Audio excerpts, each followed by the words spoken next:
Students. So today we'll be discussing the concept of consumer behavior. Before we get into what is consumer behavior, how consumer behavior works, how consumer behavior is divided, every of this, let's just understand who is a consumer and why are we or what is the necessity for us to study behavior of a consumer. It is very simple. Who is a consumer? The simplest definition that I can give you, or the simplest meaning that I can tell of who is a consumer. A consumer is one is the king of the market. We have to always remember that whatever a consumer wishes is what we have to as manufacturer's point of view or how the basic market itself functions. Now, since we already understood the consumer or the customer becomes the king, we have to understand the behavior that he or she will possess. It is very important to understand on what basis or what criteria does a customer follow in order for him or her to fulfill their desires or wants. So we are going to be learning in depth regarding the consumer's behavior in this particular half of the unit, which I'm going to be explaining.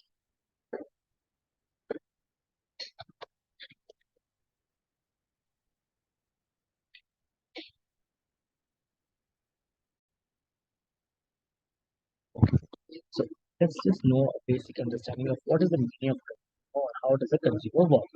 Consumer behavior is a study of an individual customers, organization, or groups of behavior while selecting, purchasing, using, and disposing of goods, ideas, and services so they can meet their wants and needs. In simple terms, consumer behavior is the study of consumers' actions and reactions in the marketplace and the reason behind their actions. Now, the major points that we have to always remember becomes the behavior concept. Because behavior is not just about buying and selling of products, but it also involves in selecting, purchasing, using, as well as disposing. Again, with that itself, we also have some other important terms. The simplest way that we can understand that is the actions and the reactions of a particular customer or a consumer when he or she is in the market. It is very important for us to observe all of these concepts when we are going to be discussing or even talking about the theory part or the theoretical part of the consumer's behavior.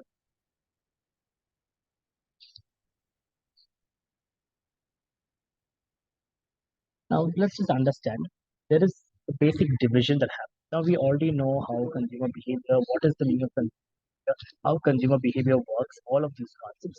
To make it a little more simpler, to make it a little more diverse, to bifurcate it a little more so that it makes us understand the concept better, because we are studying complete hardcore theory. The study of consumer can be divided into two approaches. The best methodology that can be followed to understand this particular concept. First one becomes your cardinal approach. The second one becomes your ordinal utility approach. Now, first one is your cardinal utility approach. What does the meaning of cardinal utility approach? Let's see what they have to tell. Under the cardinal utility approach, we assume that the utility level can be measured and expressed in numbers. Very, very important. The key terminology that we can remember here, you need to remember this concept. The moment you find the word cardinal utility approach, remember it deals with numbers, wherein your utility, which is the most important part, can be measured and not only measured but can also be expressed in terms of numbers. An example which they have given us is we can measure the utility of a commodity, let's say chocolates, and say that the consumer gets 20 units of utility from the chocolates. So chocolate becomes the product, and how much of utility is the consumer deriving from it? Says this is 20 units. So it's very clear. The moment you find the word cardinal utility approach, please connect it with the term numbers, wherein it can be easily measured, it can be easily expressed in terms of numbers. Coming to the second part, we have is our ordinal utility approach. Now, what is this ordinal utility approach? Even though the cardinal utility approach is simple, it has a major drawback. As in real life, we cannot measure their satisfaction levels in numbers.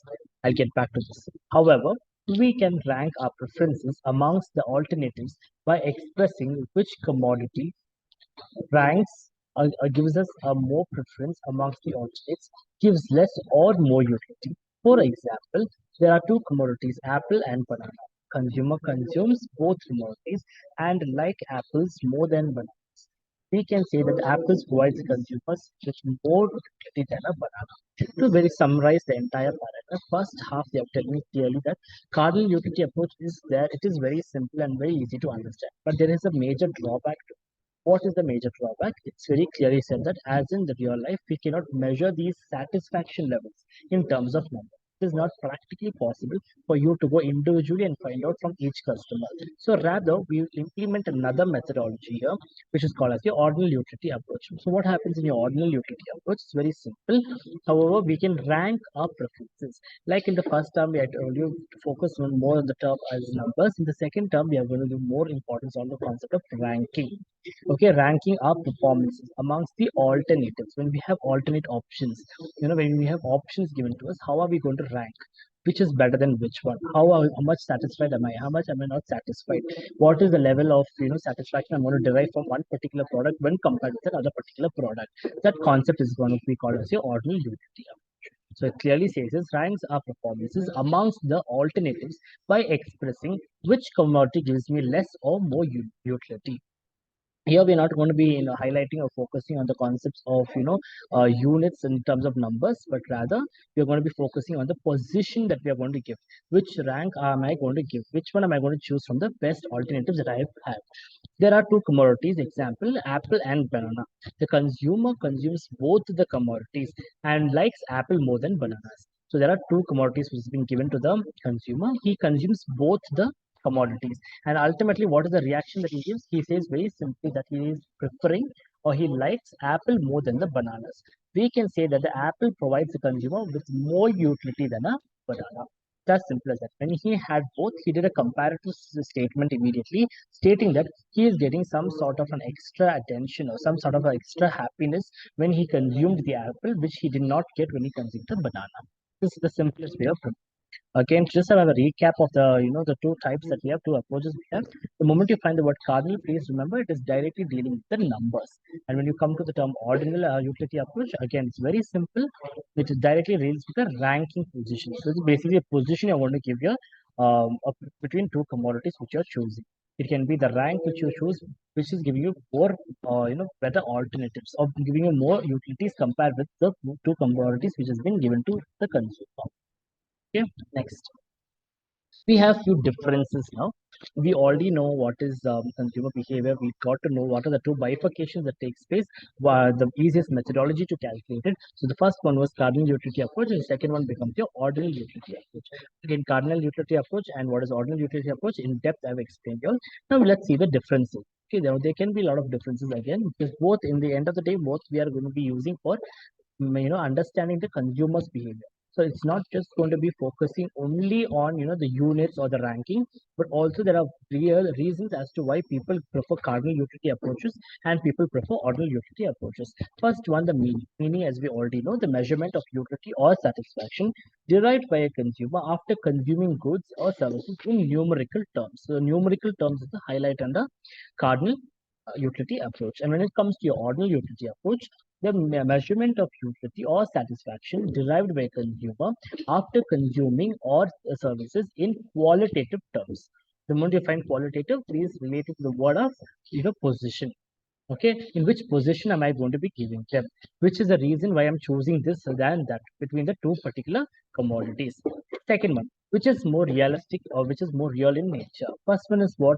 Cardinal utility is less realistic. As I already mentioned, this also concept earlier.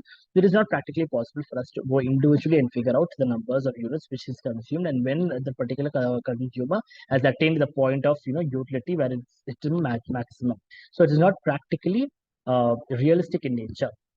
Wherein if you see the ordinal utility approach, it is more realistic. It's not like it's going to give you 100% results, but for sure, it is comparatively more realistic in nature.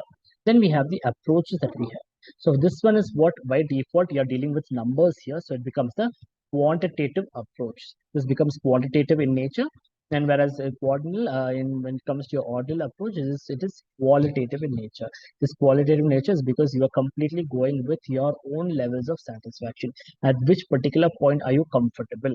Okay, we are not trying to figure out, how many units is giving you the satisfaction levels. Rather, we are trying to find out the utility that has been derived between the two commodities which the consumer has been given with.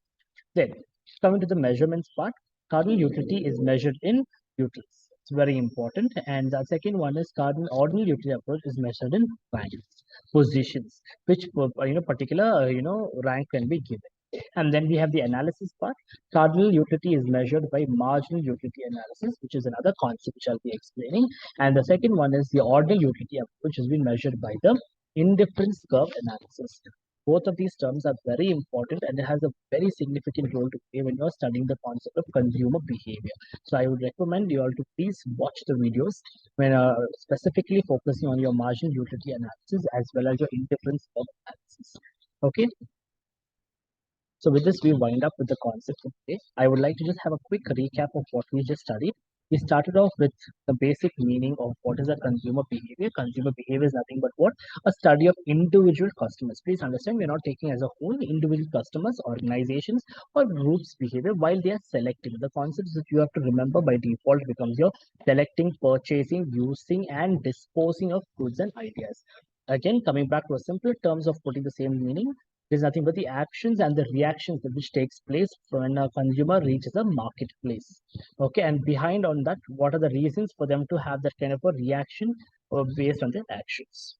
That becomes the meaning of your consumer behavior. And then to make it more simpler, that is to divide the consumer's behavior and make it more simpler, we have divided the concept of consumer behavior into two parts or bifurcated into two parts. The first part becomes your cardinal utility approach and the second part becomes your ordinal utility approaches. These are the only two major approaches that we are going to be following when we are going to be focusing specifically on the study of consumers' behavior. The first one is your cardinal utility approach. The simplest way to remember the cardinal utility approach is the moment you find the word cardinal, you remember it is quantitative in nature. The moment I say quantitative, please understand it is directly related with your numericals, numbers, okay, units. The moment we can calculate the units, it becomes your cardinal utility approach. And for an example, they have given you a beautiful example in the slide. We can measure the utility of a commodity, let's say chocolates, and say that the consumer gets 20 units of utility from that particular chocolates. So you can easily measure it. Okay, it is quantifiable. Coming to the next part, which is your ordinal utility approach, it's just the opposite. That is, even though the cardinal utility approach is simple, but also we need to remember the fact that it can have a lot of drawbacks. One of the major things is in real life, it is not practically possible for us to figure it out if the satisfaction levels in numbers can be derived from each and every consumer. Rather, we follow something called as the ordinal utility approach, wherein we are focusing completely on the ranking basis, on ranking on based on our preferences. These are the key terminology that has to be utilized and implemented when you're writing your answer scripts also. So we have to rank our preferences among the alternatives by expressing which commodity gives less utility and which commodity gives more utility. For the simplest example, there are two commodities. Again, a very good example, simple example, which can be quoted even in your examinations. A simple example can be there are two commodities. One is apple, another one is a banana. The consumer consumes both of these, consumes the apple as well as the bananas. And then what happens? And like the consumer consumes both the commodities and likes apple more than the bananas. So what happens after he consumes both of them? He happened to so-called like the apples more than the bananas. We can simply say that the apple provides the consumer more utility than the banana. Okay, it's as simple as that. What happens here in the last part, the consumers preferred the apple more than the banana, which simply means that the consumer is given a rank. Okay, he's ranked apple over banana. He's given the apple a better position than the banana. So basically, what happens here, the consumer's preference is going to be completely focusing on the apple and not the banana, even though the option was given for both, even though the consumer had both. Okay, and then coming to the last part, which is very important, the differences between the cardinal utility approach and the ordinal utility approach. Meaning, as already I've explained, once again, I will tell you in terms of numerical terms, ordinal in terms of qualitative terms. Okay, whenever you say qualitative, remember it is going to be in positions or ranking. And then when it comes to which is more realistic in nature, cardinal is definitely not realistic in nature because it is quantifiable. You can count. So unfortunately, we will not be able to, possibly go and count and find out how much utility is being derived. Wherein ordinal is comparatively to your cardinal is more realistic in nature. Then we have approaches. Again, this cardinal utility approach becomes a quantitative approach because it is dealing with numbers and numericals. Wherein when you come to your ordinal utility approach, it is qualitative approach because you're giving positions, you're agreeing, you're disagreeing, you're giving a particular position, you're giving a particular place for your between the two commodities that you are consuming. And then we have the measurements which are being followed. This under your cardinal, the measurement method we are following is using the units per per unit for the level of utility that is going to be derived from a consumer. Wherein your ordinal utility approach, what happens? It is measured through rank. Which commodity between the two commodities which is being given to the consumer has got the position one. Okay, has been ranked one. And then we have analysis, the last part where we follow the most important part. Under cardinal utility approach, the analysis is going to be majorly what they follow the marginal utility analysis, which is another important concept. And coming under your ordinal utility approach, they follow something called as the indifference curve analysis, wherein it's easier for them to bifurcate thereafter and make the calculations and understand the theory of consumer behavior. I hope I have been very clear with the basic introduction of what's consumer behavior and how consumer behavior can be calculated in majorly into two parts, how it's been bifurcated into two parts, and what actually is the methodology that they follow under which. Thank you.